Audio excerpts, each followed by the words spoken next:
As those of you who've been following the channel for a little while might know, I study Anglo-Saxon, Norse and Celtic at the University of Cambridge, often shortened to ASNaC, which no one's ever heard of, and you have to repeat 5 times over the loud music in the club, but actually this is what we look like in clubs. But anyway, ASNaC is a great little course. It's a really nice small community. We study the early Middle Ages, we look at languages, we look at literature, we look at the history and archaeology and manuscripts and that kind of thing. Now, it's a really small course, there's only 11 people in my year, but as the Crush Bridges and Camfesses will show you, we're quite well known out and about around Cambridge. We just started up a football team, we go and watch films together every Friday night, we get together in the pub, and it's just a lovely small community that really gets on really well together. Which is why I was really dismayed to see that this morning someone decided to write an article entitled "The University of Cambridge must renounce the use of the term ASNaC." Before I continue, there are a few things that I'd just like to specify. Now, first of all, I'm speaking here on my own behalf. I'm not speaking for the Department of Anglo-Saxon, Norse and Celtic. These are just my views and my opinions. They may be echoed by other people in the department, but here I am just speaking from my own point of view. Now, as well, I'm going to link the article below because I feel like you should check it out for yourself and be able to make up your own mind about what's written there, also so that you can see that I'm not taking words out of contexts and not adding anything important to the discussion. But I will ask, and please do go and comment on the article what you think, whether you agree or disagree. That's not really any of my business, but do it in a cordial way, do it in a polite way. Try and get a constructive argument out of this. Try and build up and be positive rather than sort of screeching and shouting abuse and being angry. Because yes, I am a little bit pissed off about what's written in the article, but I think it's more constructive to make a video explaining why I think so many of the things that he has said are wrong and potentially harmful to the department, rather than sort of screaming abuse, and I would urge you all to do likewise. Alright, so I'm now going to go through the article and share some of my thoughts on what's being said. So, to begin with, this is the caption that goes with the article, which is lovely and objective from Varsity, which is the student paper in which it was published, which says, "Jack Durand explains why continuing to use the term Anglo-Saxon is racist and urges the university to rename the ASNaC department." So let's start with this statement, that the term Anglo-Saxon and using it is by itself racist. So the term Anglo-Saxon is a term that we use to describe the peoples that came to Britain after the Romans leave. This is a really, really broad definition because, well, the term does have its problems, not least the problems of the later racial connotations, which is the main issue of the author here. In fact, from a historical point of view, there are several problems with it, as in, how do we define it? Is it an ethnic term? Is it a linguistic term? Is it a cultural term? Or is it a mixture of all of them? As well as the point that it leaves out the third big group of Germanic invaders, the Jutes, as well as potentially smaller groups that came along, the Franks, the Frisians, potentially Huns and Goths as well. So there are problems with the term Anglo-Saxon, and not just in the way that it's being used here, but let me address what he's saying. So one important point that I will make is that the use and connotation of Anglo-Saxon is very different in the United States and in the United Kingdom. And obviously Cambridge is in the United Kingdom, so we need to look at it in the British context. Now, a lot of American scholars of this period of history have brought up issue because they relate the term Anglo-Saxon to American history, where it was oftentimes used as a kind of benchmark of racial superiority. You've got the acronym WASP, which is White Anglo-Saxon Protestant, which goes back and misappropriates this history. But obviously in the Department of Anglo-Saxon, Norse and Celtic, where we study history, languages, literature, we're not looking at this past. We are looking at the early medieval past, so clearly the context is incredibly important, and this is something that is completely disregarded because the author of this piece has just seen the start of the name of this course, Anglo-Saxon, and gone, aha, that's racist, without any regard to the context in which we are using this term, for which it's very applicable. And now, just because a term has been used in a way that makes this person feel uncomfortable, and it has been used in racist ways and continues to be used in ways that I personally think are definitely racist when talking about certain people being superior to others because they might be able to call their lineage back to the Anglo-Saxons, which in itself is a difficult thing for many reasons. But that doesn't mean that every way in which Anglo-Saxon is used is racist. I still remember going to school and learning about the Anglo-Saxons in history, as children still do today. Now, are all of these lessons racist? I definitely don't think so. Oh, looks like I'll have to get rid of this now. So let's continue on with this statement here. The university's continued use of the term Anglo-Saxon is not only broadly ahistorical, but also a tacit endorsement of the cultural baggage of institutionalized racism and white supremacy with which it has always been associated, both within and outside the academy. So, where to start with this? Now, I really think that the association of Anglo-Saxon with racism depends on who you ask. I honestly think that the general population, the general public, and please do comment, let me know, because I might be completely wrong, because of course I'm a huge nerd. I've always liked this period, so maybe I am one of the only people who thinks Anglo-Saxon and thinks of the people who spoke Old English in England from around the 5th century to, let's say, 1100, who wrote things like Beowulf and the Battle of Maldon, who fought against the Danes, and they had a particularly, Germanic material culture. But maybe I'm the only one. Maybe everyone else thinks of incredibly racist, horrible things when they hear the term Anglo-Saxon. It's possible, but for some reason I highly doubt that, because when we talk about Anglo-Saxon in the department, we are talking about the people that lived during this time. We have indeed discussed some of the ways in which the historiography has been misappropriated in the past. It's an important thing to know when you're studying this period, but the vast majority of the time when we use the term Anglo-Saxon, we're talking about people from the past, from the early medieval past, and that's what we associate it with, and that's honestly what I think most people associate this term with. So don't come here with it's associated now and always has been with racism. That's only a very select group of people, which I feel like you're one of them, and that you haven't really studied this period well enough, and that's why you think that this term is racist and you want to get rid of it. But that's something I'll demonstrate throughout this video, that really the research, or I say research, that you've done really isn't up to scratch. There's quite a lot of mistakes throughout the article that you make, which some more research would probably be good. So I'd actually recommend that you come down to the department. Come and join me, actually, because if you want, you can get in touch with me. You'll know who I am. You can come to our lectures. You can see what we learn in Anglo-Saxon history, and you won't find anything about racial superiority, white supremacy, or any of the above. A second point I want to raise about that statement is that using a term and endorsing it are two very different things, and they aren't the same.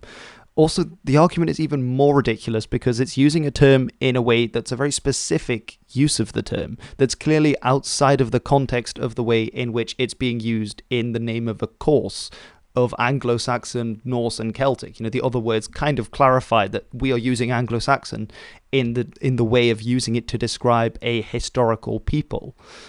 And it's not the way, when you're using a term, you're not endorsing every single way that term was used. It's quite frankly a ridiculous argument, and I'll show you why with another ASNaC related word, the word Viking, for example, which, potentially, I don't know if this is your argument, but maybe you think that the word Viking is problematic and that this needs to go too. But when I say the word Viking, you probably think of, guys with horns on their helmets, warriors, big beards. The horns on the helmets, that's a connotation that really does need to go. But I think most people do know that that's a myth now, which is good.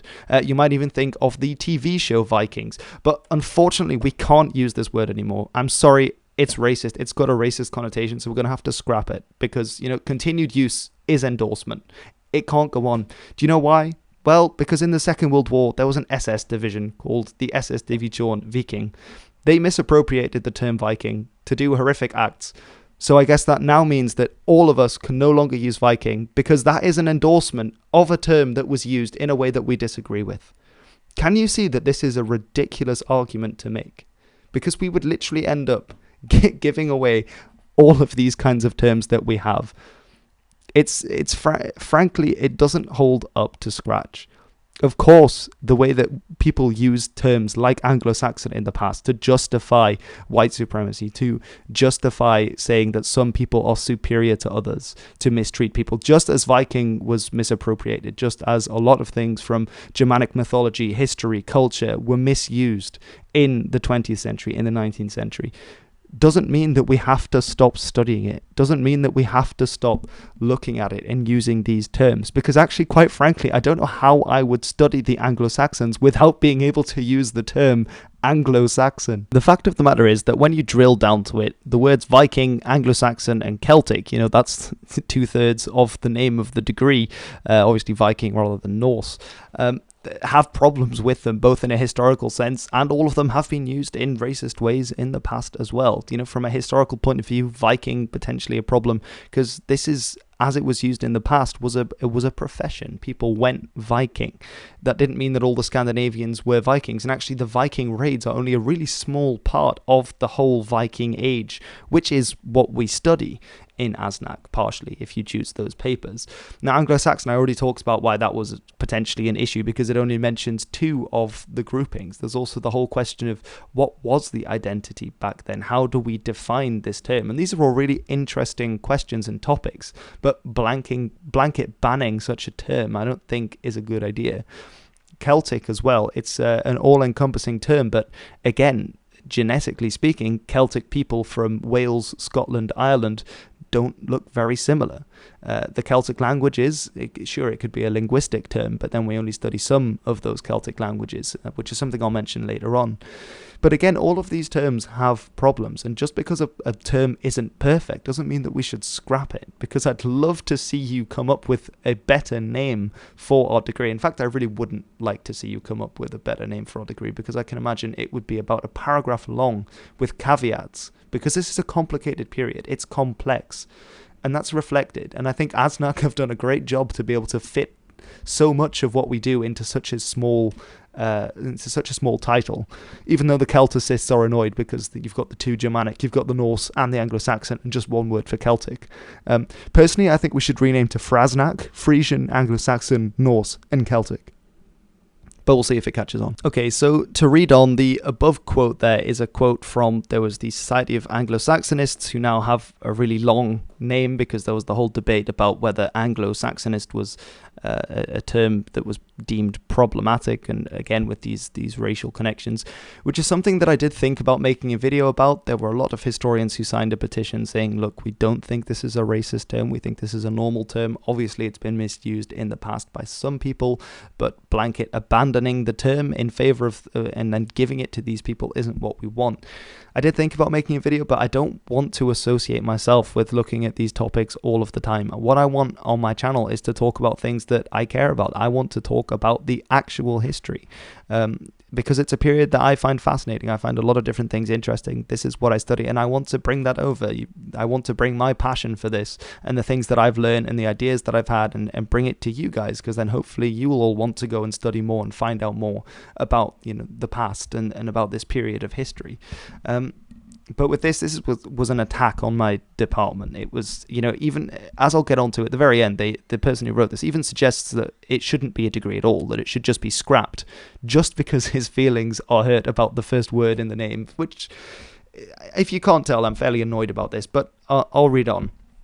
So it says, this is a charitable summary of the term's connotations. The term has not sometimes been misused in the proselytizing ideology of white nationalism. Its very origins are entrenched in these beliefs. Historically, the people of early medieval England did not generally refer to themselves as Anglo-Saxon, abandoning the term after a period of infrequent use during the 8th and 9th centuries. Self-identification as English or Anglo-Coon was the norm. Now I'm going to explain why this is bullshit. So if we look at this charter, I believe this is one of Eadred's. No, it's one of Edgar's. My apologies. It's one of Edgar's. I know that's actually Eadwy. Sorry, it's because I think the the Prince Edgar is mentioned beneath, but it's a bit blurry. But you can see here that we see here that's written, this is one of the charters, so the attestation here, this is the king. You can see Eadwy above, Rex Do, so that's I think Dominum, and then you can see there Anglo-Su, and what's written there is this, it's Anglo-Su. Now the Su with the line above is actually an abbreviation. They often use abbreviations when writing in Latin in this period because it's quite tiring to write everything out, and the U with the length mark basically means that there should be a num. Obviously in Latin a lot of the times the case endings, the inflections end in num, so you had this abbreviation for it. So what this says is Anglo-Saxonum, and it's like, gee, I wonder which English word that is. It's English or Anglo. You see, I just don't know. And it's one of Eadwy's charters from 956. So, but then I thought that it was just the 7th and the 8th century, that it was infrequent. And I'm confused. But let's have a look. So one interesting thing is that he says, well, they used English and they used Anglo-Saxon, but the thing is they don't use it in the same way. Actually, if you look into this, if you study this properly, you see that they have different meanings.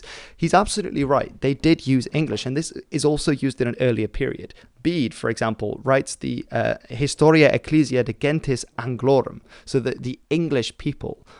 And he is right in saying this, but there is a difference in how these terms are used, as you'll see, and it's not infrequently that Anglo-Saxon is used as a term. It goes on for a long time, and it was an important term, and there's an important distinction to be made between them.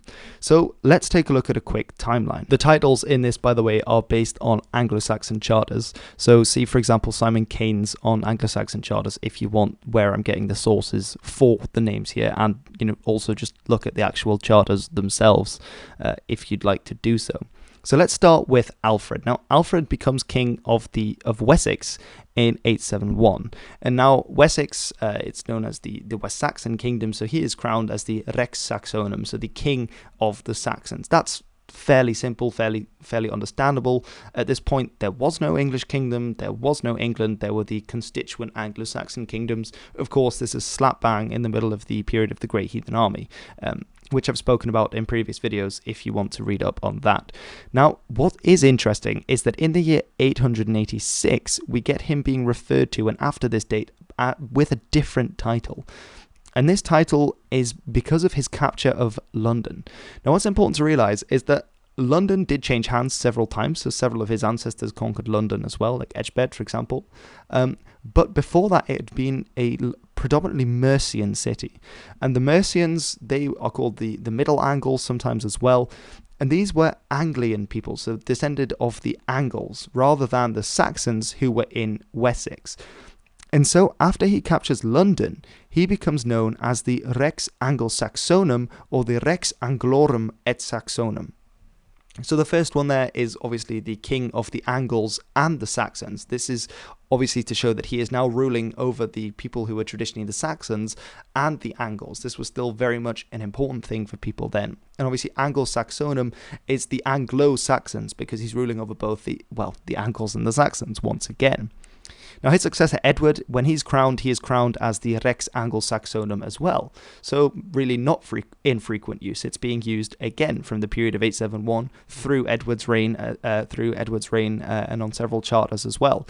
Now, in Athelstan's reign, when he becomes king in 924, he is after the conquest of Northumbria, we see a shift from Anglo-Saxonum, and this is important. Now, the reason this is important is that during Edward's reign, he captured more parts of Mercia and captured East Anglia as well, and started to push towards Northumbria. But in Athelstan's reign, he was actually able to properly conquer Northumbria. And Northumbria was the last of the traditional Anglo-Saxon kingdoms to come under the rule of what had been the West Saxon kings. Starting the process was Alfred, and then through Edward. And then Athelstan sort of completes this process of taking over the Anglo-Saxon kingdoms, although several caveats to that. It's not a simple process, and not to see it teleologically, but for now that'll do. And basically to mark the fact that Athelstan had now captured all of what had been the original Anglo-Saxon kingdoms and melded them into one kingdom, is the fact that he, after this point, is referred to as the Rex Anglorum. And this is then often translated as the King of England or the King of the English. And later on as well, we get the Rex Totius Britanniae when he gets submissions from various Scottish and Welsh kings as well. And this is important because they use a Rex Anglorum only for a specific entity, for the specific capture when all of the English kingdoms are held, rather than the older title of Rex Anglo-Saxonum. So no, it doesn't work to change English or Anglo-Saxon with Anglo-Saxonum, with Anglo-Saxon, because the terms mean different things historically. And we know this is the case because in the next reign of Athelstan's successor, when he dies in 939, it's Edmund. And lo and behold, under Edmund's reign, the Norse retake Northumbria, and he is then referred to as Rex Anglo-Saxonum, not Rex Anglorum, because he no longer holds Northumbria.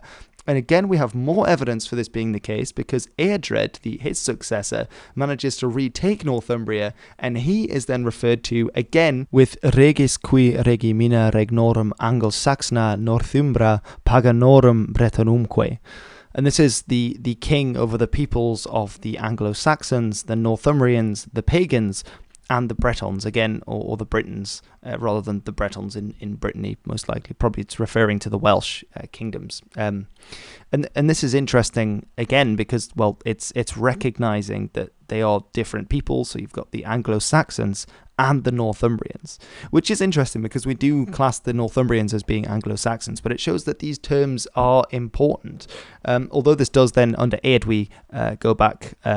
At the end of Eadwy's reign, we see Edgar, his half-brother, rules over north of the Thames, whereas he ruled to the south, and he's then referred to as Rex Merciorum, the king of Mercia. Whereas in 959, when Edgar dies, when Eadwy dies, then Edgar becomes king of the entire thing, and it's called the Rex Anglorum once again, because all of this territory, the forerunner to, well, modern England, the Kingdom of England, is all united. So he's called the King of England, which is just to show that this is just one snapshot in history when this title, Anglo-Saxon in English, is being used. Even King Knut, who became king in 1016, also sometimes used the title King of the Anglo-Saxons, and that's the 11th century. So this is a pure lie that has been printed, that he's saying that this is it's ahistorical, it was infrequently used, they only really referred to themselves as English or Anglican. That's not true. This term was used by the Anglo-Saxons, and it's an important distinction when you're studying this period. I think one of the things that really annoyed me about this article is the way in which it's written and a lot of its wording. It's like someone nagging you from an incredibly high moral high horse when they haven't given any reason or justification why they've taken such a high moral position.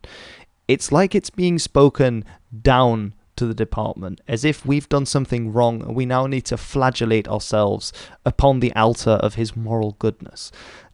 It's things like, however, it's not sufficient to privately reject these abuses of history, and that in renouncing the term Anglo-Saxon would constitute a refusal to take an anti-racist stance on an issue so central to their field of study.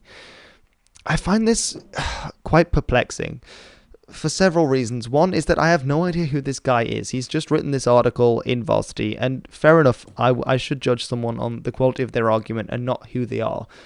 But I have no idea if this person has any idea about this period of history. And as I've shown, there's quite a few significant mistakes in the methodology and in the history and in the use of terms. So my inclination is that this person doesn't know very much about this period. Secondly, I find it really strange that this person thinks that this issue is central to our field of study. Yes, we have looked at the historiography of Anglo-Saxon. There was a particularly good lecture, actually by Rory Naismith, who was mentioned here, on this. But this person doesn't have any idea about this. They don't know that we privately reject these abuses of history. We're very much aware of how things have been misappropriated, which is why it's so important to have courses like ASNaC, where we look at the actual history and don't leave the entire ground to white supremacists to misappropriate this period. Okay, so to carry on with this article, and I must say it started poorly, it kind of tailed off in the middle, and, the less said about the end, the better. But he continues by saying, these associations carried by the term may also be harming access in a discipline that could greatly benefit from new and refreshing perspectives. This again makes me think that this person has no idea what goes on in the ASNaC department. We're one of the most interdisciplinary studies in the university. The whole point of ASNaC is that it is interdisciplinary, and this gives us a really great edge because we have so many different angles from which, if you forgive the... from which to look at different historical sources. We look at the later literature, we look at the literature from the period, we cross-reference with archaeology, we look at phonological developments, we look at anthropological sources when we can. We have a really great basis from which to look at this period of history, so I don't think this person has any idea that we need new and refreshing perspectives.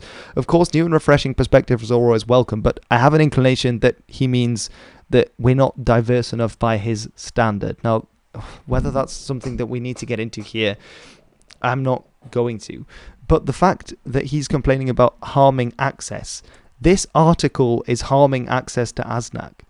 Because you've just written an article in which you're accusing this department of being racist. So you've now plastered the term racist onto the ASNaC department, do you think that people from the backgrounds that you claim there are not enough of in ASNaC, do you think they're going to be more or less likely to want to come to ASNaC because you've taken issue with the way that we use the term Anglo-Saxon? You and I are both people who publish things online.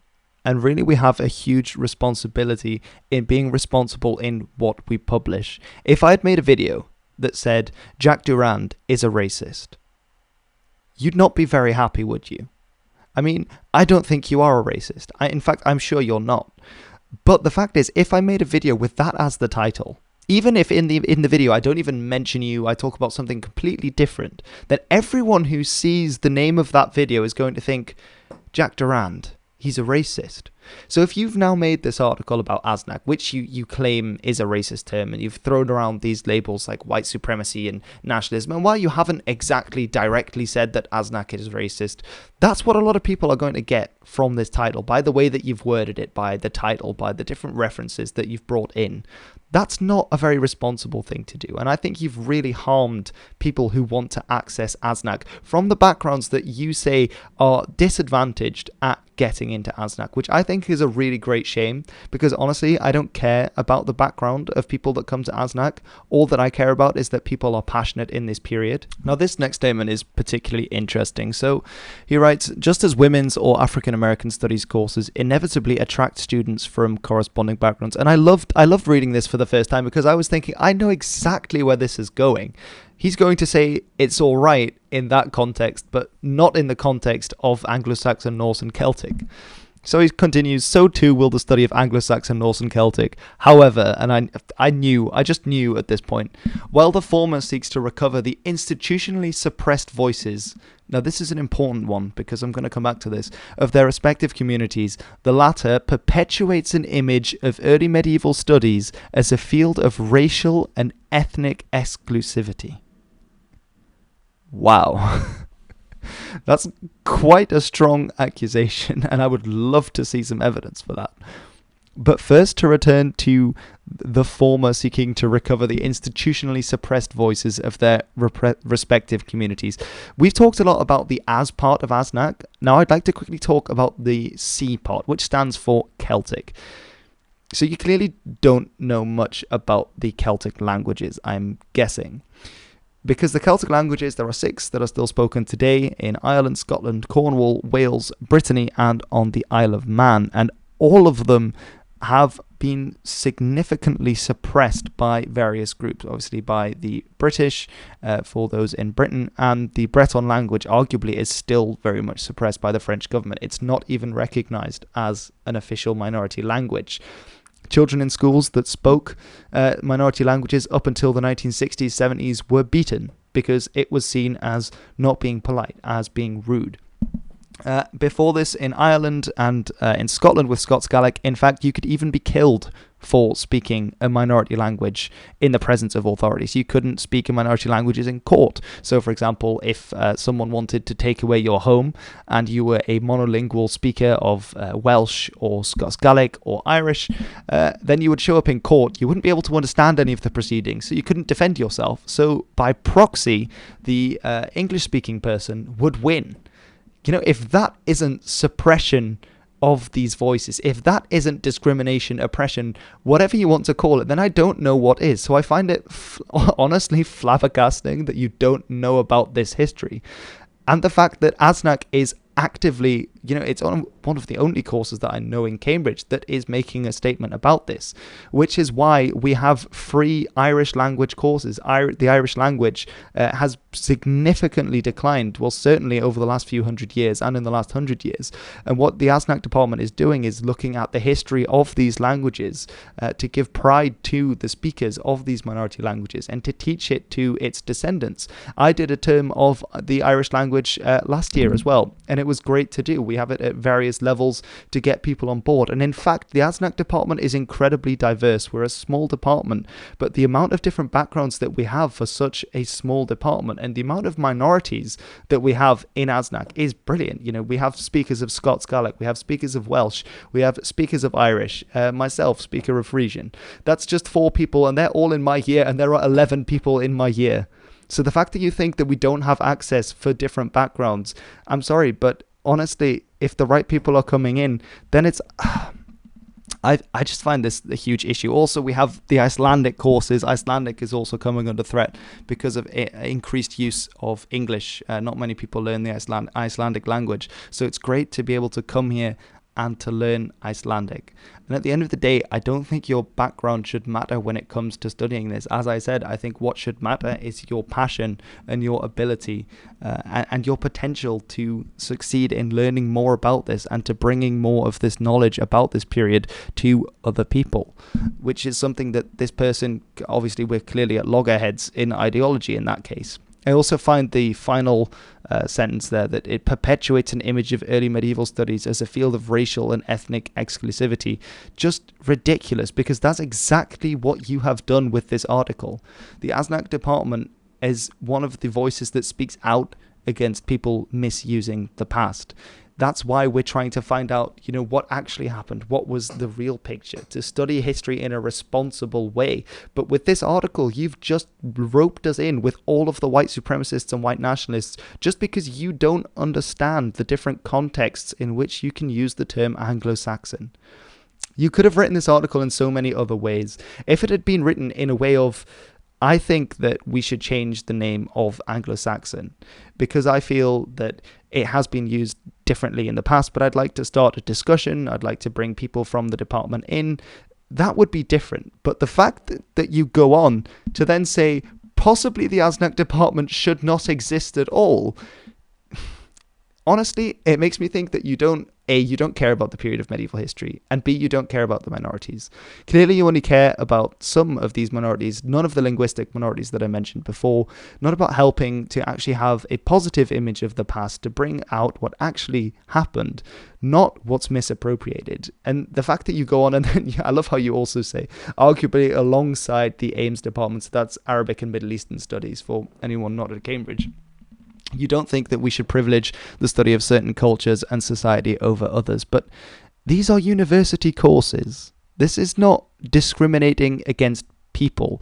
This is discriminating in terms of what you want to study. It's like choosing a different module if you were studying natural sciences. This isn't discriminating against actual physical, tangible people. This is discriminating about which period of history and which cultures you want to learn. And if you can't do that, you know what? I'm going to stop, because I honestly find this frankly ridiculous. One last point I'll make is that your argument is essentially because people have misused this term and medieval history in the past, you now think that we shouldn't study this period, that it shouldn't exist at all because it favors looking at one cultural group in history over looking at more of them. So basically you want less information and fewer academics looking at this in a non-racist way, so that racists then get the whole ground to themselves when looking at the Anglo-Saxons and medieval history. Yeah, I can see that going really well. But anyway, Anglo-Saxon, Norse and Celtic, I absolutely love this degree. It's absolutely been the right choice for me. I've really enjoyed it, and I have never met someone in the department who has, been racist in any way whatsoever.